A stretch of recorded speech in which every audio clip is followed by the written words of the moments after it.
The Great Emu War, a conflict so bizarre it sounds like a joke, but it's 100% real. It was fought between 1932 and 1933 in Australia.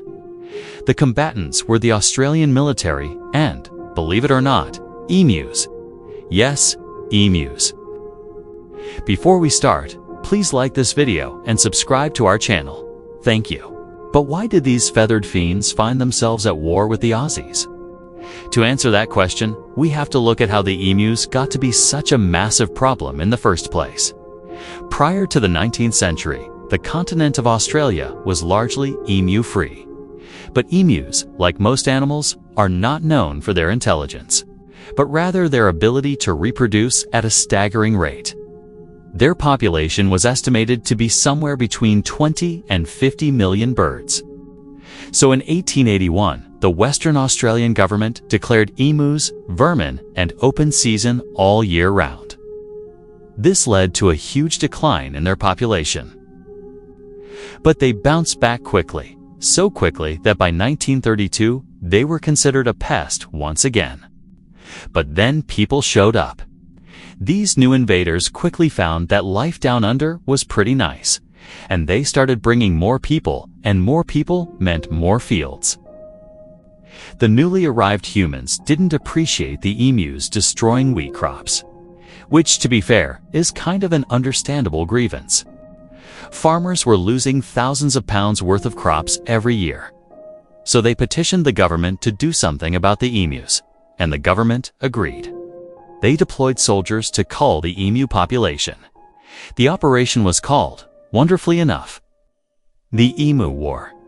The war began in November 1932 when the soldiers set up Lewis guns and made their way into the bush to find emus to shoot. And when they came out, bang bang, they were greeted by a hail of bullets. At first, it went well. The soldiers easily killed hundreds of emus. The birds didn't seem to know what was going on and just kind of stood around as they got shot. But the second the emus caught on to what was happening, things went poorly for the soldiers. It turns out that emus are pretty fast, faster than the soldiers were willing to admit. At top speed, they can reach 30 miles per hour, so the soldiers couldn't outrun them. And they're also surprisingly good at turning and stopping, which made it hard to aim at them. On top of that, they're strong as hell. An emu can kick a human with a force of 500 pounds, meaning a single kick could break a man's leg.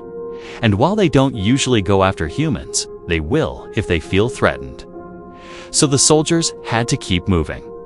The soldiers tried to trick the emus by hiding in trees, but the emus just waited until they left. The soldiers even tried setting up a machine gun on a tank, which worked well at first. But then the emus figured out that if they just ran parallel to the tank, they could avoid the bullets. And since tanks weren't designed to move through tall grass, this was an effective strategy. After weeks of this, the farmers lost patience with the soldiers. The Great Emu War ended in December 1933. By that time, the emus had won. No treaty was signed, no peace negotiations took place. The war just kind of ended because the Australian military had more important things to do than fight a war against flightless birds. How could they lose to birds? But the truth was, the soldiers really couldn't win. I'm sure they'd love to forget that they ever had a war with emus. But thankfully, we won't let them. Today, they still pose a threat to Australian agriculture, although they haven't caused widespread crop damage since 1933. That's probably for the best. I mean, the last thing Australia needs is another deadly animal. And the emus, well, they just kept on emusing. Thank you for watching.